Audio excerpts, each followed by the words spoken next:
Hello, everybody. So I'm doing a follow-up on the Studio Bridge system. I'd like to first start by saying that thanks to everybody who responded to it. Got a lot of comments, a lot of messages, and yeah, there was quite an interest in the thing. A lot of people said I don't want it. A lot of people say I'm sticking with what I have. Some people said it's kind of cool. It is a kind of a cool system. I learned something. I'd like to thank. Let me just see. I got his name here. David Sotomayor. He pointed out something that I didn't know, which we're going to talk about in a second. So first off, how much does this thing cost? So here, I just for fun, I made a spreadsheet because I got tired of wondering the difference of prices and stuff. So I found that the Studio Bridge is going to cost. This I actually found on two sites, on Long McQuaid and on Moog Audio. They seem to both have this now. So it is going to cost $1,549 for that system. In the States, this moved over. This should be, let me just fix that because that's not right. I must have deleted something without realizing it. So in the States, it's $999.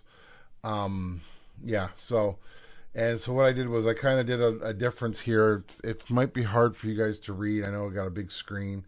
So the cost difference between everything. So currently the DP24 SD is the cheapest. I'm noticing in some places they're not even selling it anymore. So I don't know if that means there's going to be that they're discontinuing it or not. I have no idea. So it's in Canada, it is $869. In the States, it's $525. Then the DP32 SD in Canada, $959. It's a difference of $90 between the two. And then $699 in the States. That's a difference of $174. Because I always like to work out the differences as well. So those are the two lowest price systems on the market. In Canada, the Model 12 costs more than the DP32. In the States, it costs less. So that was kind of confusing. So in Canada, it's $40 more if you want Model 12. In the States, it's $100 less than a DP32. So that's kind of weird. So in the States, the Model 12, it would be between the 24 and the 32 for price-wise. Then comes the Model 16, which bumps you up to $250, which in Canada is $1,250 roughly. In the States, $799. So yeah, and then it's a difference of $200. Well, $200 from the Model 12. Studio Bridge is right in between the 16 and the 24. In Canada, like I said, $1,549. In the States, it's $999. Once again, $200 difference between Model 16 and that. I don't have one here. Looks like it's about a $300 difference in Canada. Then you have the Model 24, which in Canada is currently at $1,749. That's a $500 difference from the Studio Bridge. The Studio Bridge being different, I don't even know if that's I should have that differently marked in here. And then the States, the Model 24 is $1,199. So that's $400 difference from the Studio Bridge. So that's what you're looking at now. The big guy that's just come out, the 2400. In Canada, it is a whopping $399, which is $1,300 plus on top of what the Model 24 is. So are you willing to pay $1,300 more in Canada for this machine? And in the States, it's $1,999, and that's $800 more than the Model 24. So that's a lot of money, that right there. So that's the first part I want to talk about. The second part is, as I said, David Sotomayor, he said, I feel it's important to note that the analog in-out is line level only, and that you need an external mic pre for each input, not just a DP25 to XLR cable. So yeah, he's right. I read this wrong. So there are no preamps or there's no preamps on the whatchamacallit, on the studio bridge, you will need some type of insert. So what you can do in the case, so like if you look at this picture here, let's see if we can pull it up a bit more.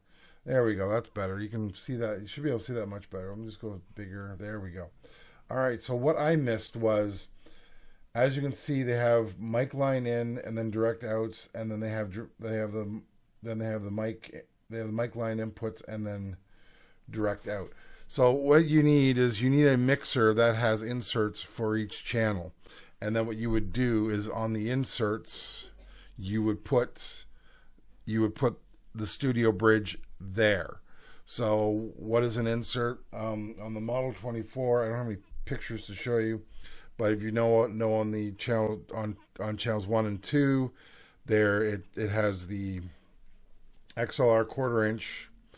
So the 1/4 inch is for your like guitar input or whatever you're gonna input with a 1/4 inch, and then it has another insert. It has another one that says insert on it, and what that does is it's kind of like it's like go between the two microphone or the two channels, so that you can put other things there, such as like if you want your own external compressor, you don't want to use the internal compressor, you want to use an external compressor, you can put it there. On the Model 12, I think it has it across every single channel on that, but on the Model 24, for some reason, only on 2, and I think on the 2400 it's all straight across again. So it all depends what you're looking for. So so that right there, that's where you would put this. So then it would come from the mic, go into the studio bridge, go back into the system, and then it would be back into the mixer. So that's how this would work. So it would be in between that. So you can't just plug XLRs in. So you'd have to get 1/4 inch cables as opposed to what I suggested. So yes, I was off on that one. I looked at it and I didn't really look at it the way that I should have. So that being said, so that's pretty much all my information, my new information on this system that I have. That being said, once again, for me, this is a no deal, because it's not how I record, and I don't have anything that would really benefit from having this system. So it's cool. I'm not gonna lie, it's cool, but I wouldn't benefit from this. So that's my response. So once again, thanks for watching, and I will talk to you later. Bye.